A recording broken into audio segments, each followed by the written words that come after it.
Manimba ni guys. Perfect. Dan, ako ni mo no, sa akong dali mo sa kubilaan. Balik sa agi. Sir, balik lang sa agi, sir. Narapas ka, sir. This is YouTube. Oo, sir. Sige, sir. Sige, sir.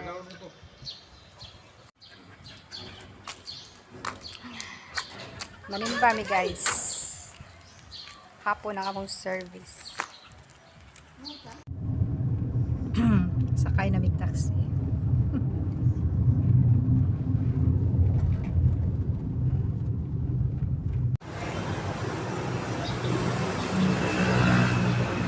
Wala kami na late guys.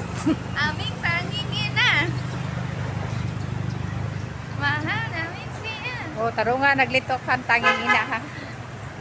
Wala nang mayuda sa tatlo kong papa. Guys, kami na lang duha pa yung pauli. Ang usahan ako kanak ko yung sayang fiancé.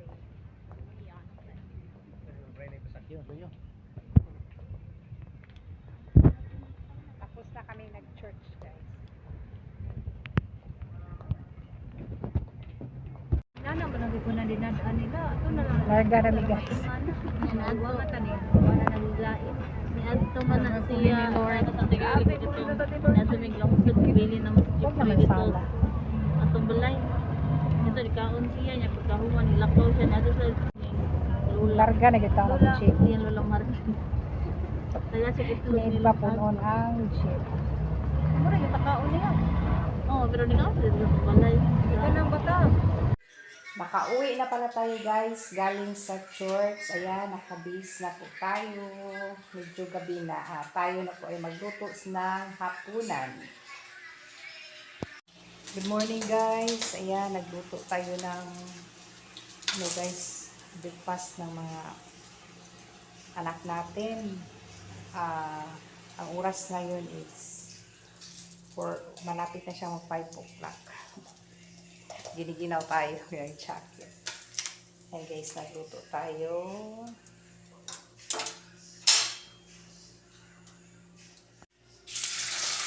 Ayan guys, ham. Nakaluto na tayo ng egg.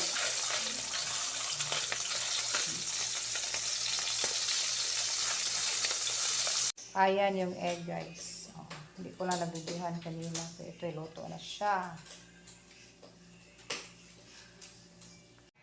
Nandito pala ako sa taas guys. Tingnan natin dito ang panahon.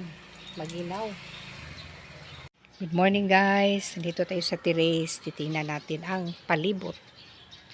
O diba? Dagom. Magkawanon guys. Aso. Ayan. 5 o'clock mahigit. Malapit na siya mag 6 guys at ito makulimlim na panahon.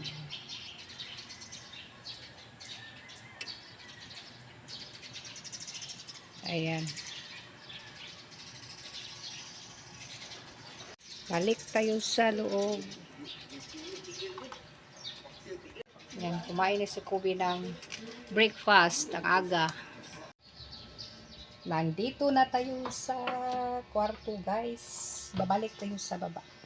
Actually yung youngest son ko nakaalis na po siya kasi maaga po kanyang klase at ang layo. At nung ate nila naliligo, yung dalawa kong anak natutulog pa. Kasi yung isa, morning ang duty, yung isa, mamayang hapon ang kanyang duty hanggang gabi. Yun na nga guys, balik tayo sa baba. Mag-prepare ako ng baon. Yun lang po guys.